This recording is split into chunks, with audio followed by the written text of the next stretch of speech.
The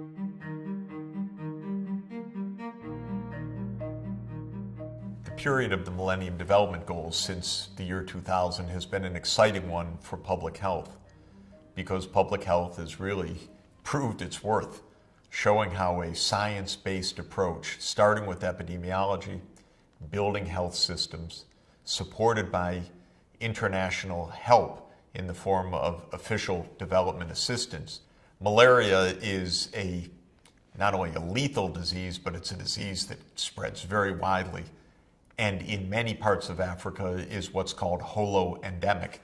Endemic meaning that people are infected. Holo-endemic meaning that the whole community, everybody is infected, and basically the whole year round. So to control malaria is really, it's a great feat.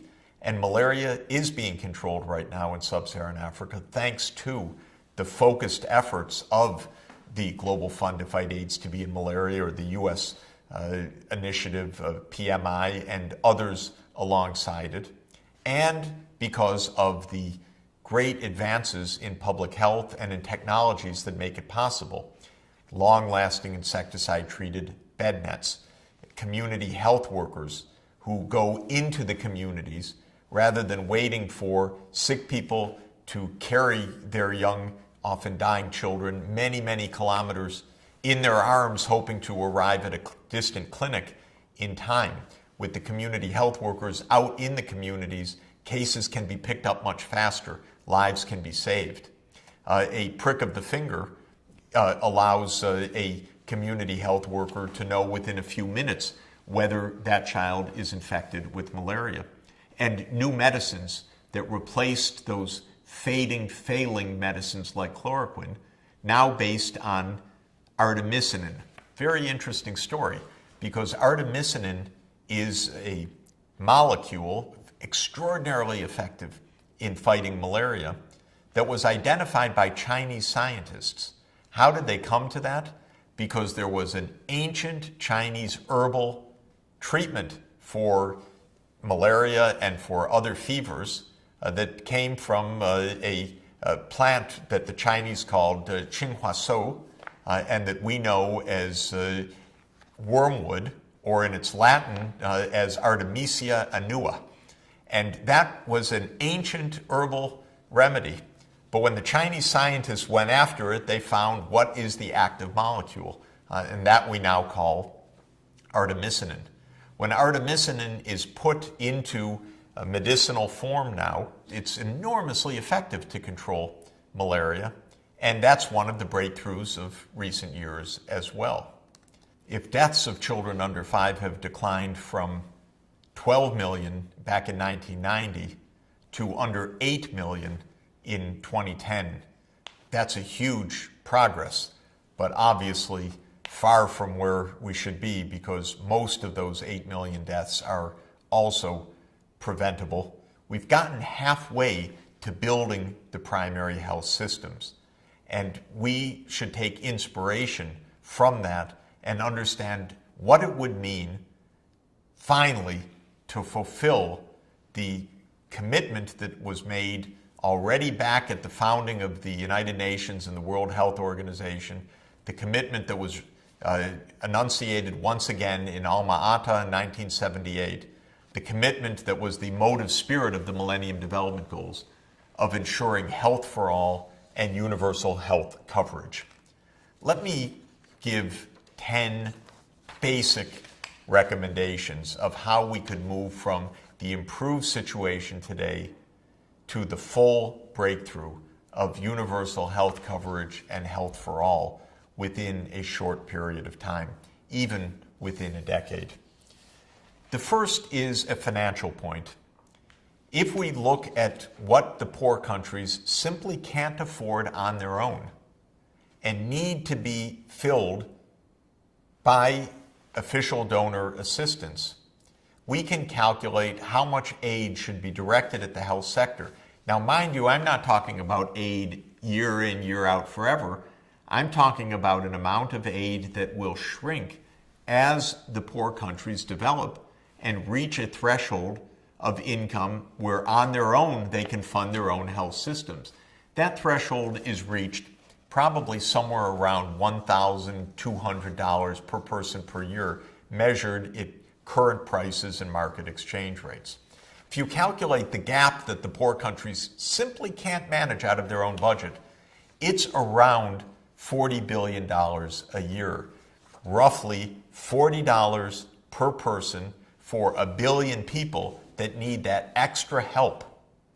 40 billion, how should we think about that? Is that a big number or a small number for the rich world? Well, one way to think about it is that, as we know, there are about 1 billion people in the rich world, so it's on the order of about $40 from each of us in the rich world to save millions and millions of people in the poor countries.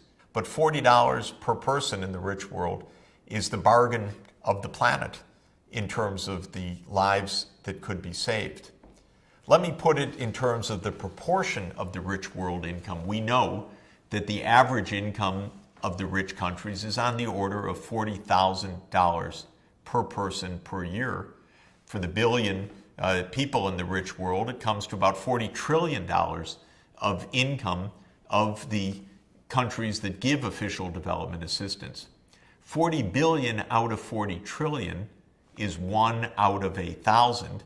It's 1/10 of 1% of our income. Or to put it another way, it would be like saying for every $100 in the rich world, take a dime, put it aside. Next $100, take a dime, put it aside. 1/10 of 1% of the income would accumulate into a total fund of $40 billion per year. So the starting point, number one, in the recommendation is an annual flow of funds from the rich countries to the poorest. 40 billion a year right now, a number that would shrink over time. 1/10 of 1% of high income world output each year. That would close the financing gap and enable millions of lives to be saved. Second recommendation, put that money into highly effective organizations. My own recommendation would be to build the Global Fund to fight AIDS, TB, and malaria, which has done such an outstanding job, into a global health fund more generally, and channel through it about $20 billion per year so that the Global Health Fund could effectively support the basic health systems in the poorest countries, letting those countries know that as they develop and lower disease will help them to develop, they will get less and less over time because they will eventually graduate from the aid itself. Now, third is that the low-income countries have to do their bit. They can't fund their health systems just on their own, but they can make the valiant effort needed. They should contribute as much as is feasible. And as I've mentioned, most fiscal experts that have looked at this regard 15% of the total budget as a stretch but realistic and reasonable target for funding health. So the third recommendation is that the poor countries would be called upon to meet what became known as the Abuja targets because of a meeting that took place in Abuja, Nigeria. The Abuja target calls for the poor countries to devote 15% of their budget revenues to the health sector. The fourth recommendation is to finish up this job of comprehensive malaria control. Malaria is getting under control. You'd think I'm a little bit obsessed with it, and the fact of the matter is you're right. Malaria is such a pernicious disease, such a killer, such a burden on development, but so much within reach of control that we do need to put the focus on it. And we're close to getting the job done, but still underfunded roughly by half. So my fourth recommendation is that the world should adopt a plan for comprehensive malaria control. That would cost roughly $3 billion a year, which would enable the poor countries to finish up the supply chains, the funding of community health workers, the rapid diagnostic tests, the medicines, and so forth to really get the job done. Fifth recommendation, the leading donor countries should fulfill their long-standing commitment to providing universal access to antiretroviral medicines for individuals infected with HIV and having the clinical indications for antiretroviral treatment. These medicines work. The treatment of poor people saves their lives. It's been shown to be highly effective. More treatment would mean lower transmission of the disease, because when an individual is treated with antiretroviral medicines, the viral load, that is the concentration of the virus in the body, diminishes sharply, making it much less likely for the virus to be transmitted from one individual to another. Sixth recommendation, that the leading donor countries should also fulfill their commitment in partnership with the poor countries in funding fully the global plan to stop TB, to stop tuberculosis. This too has a financing gap on the order of $3 billion a year, roughly $3 per person per year in the high-income world. Roughly a cup of coffee at your favorite coffee shop in a high-income country would be what is needed incrementally in order to build the requisite fund. Recommendation 7, that the world, especially the donor countries in their financing and the poor countries in their implementation, should guarantee access to sexual and reproductive health services.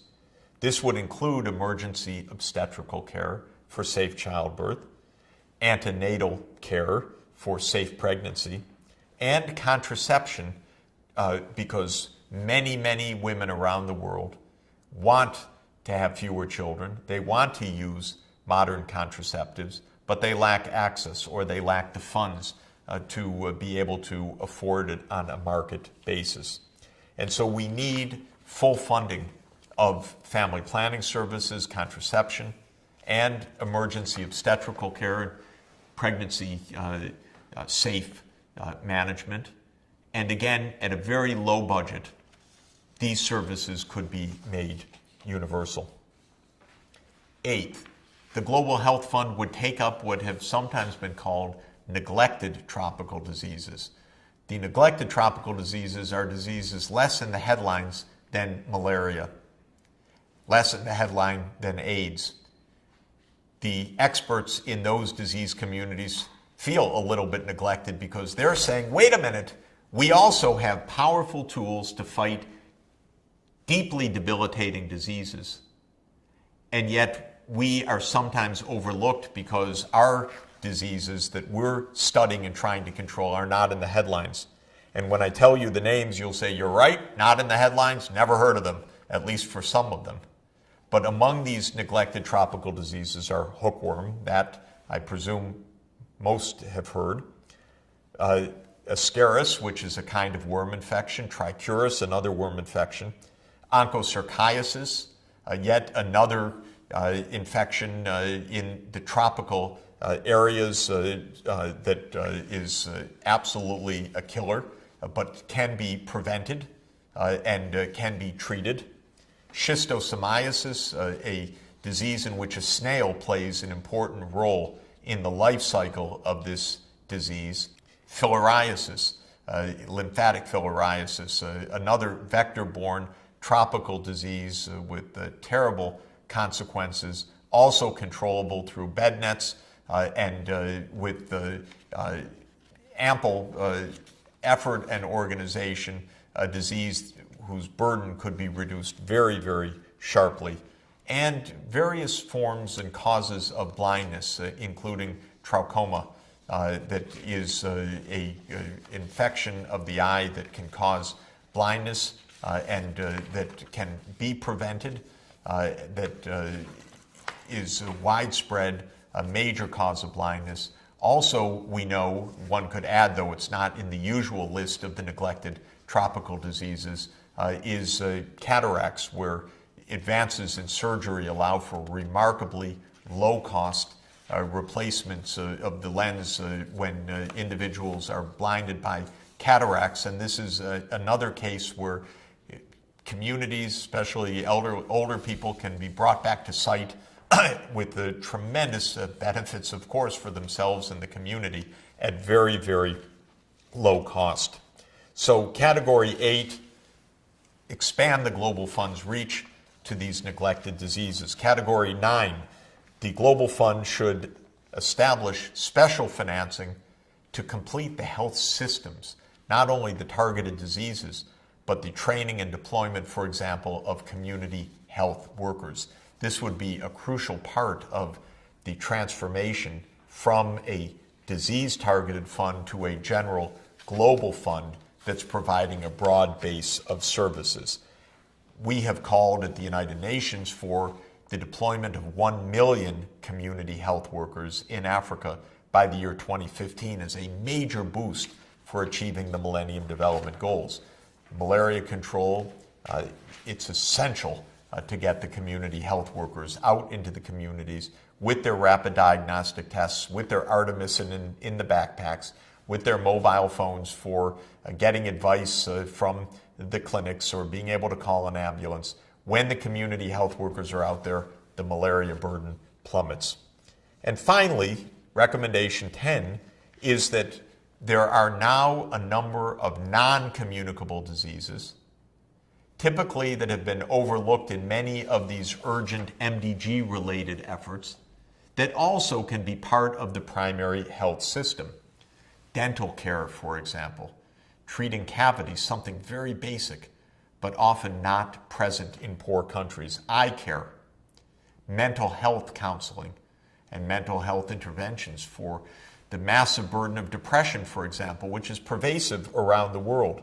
Many cardiovascular diseases where people have undiagnosed high blood pressure, hypertension, that can cause loss of life for adults, but if treated, brought under control, can absolutely have the consequences ameliorated or the adverse consequences controlled altogether.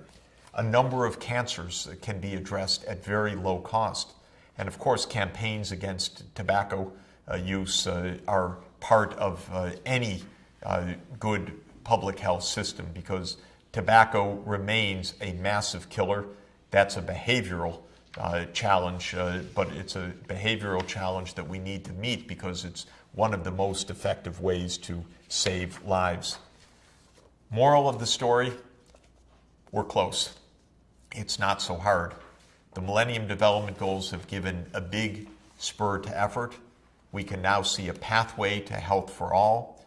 In the next phase of the Global Development Objectives, the Sustainable Development Goals, I would expect that universal health coverage will feature prominently in the next phase of goals, and we will have the opportunity indeed to complete what we have started, to finally achieve, to realize health as a basic human right.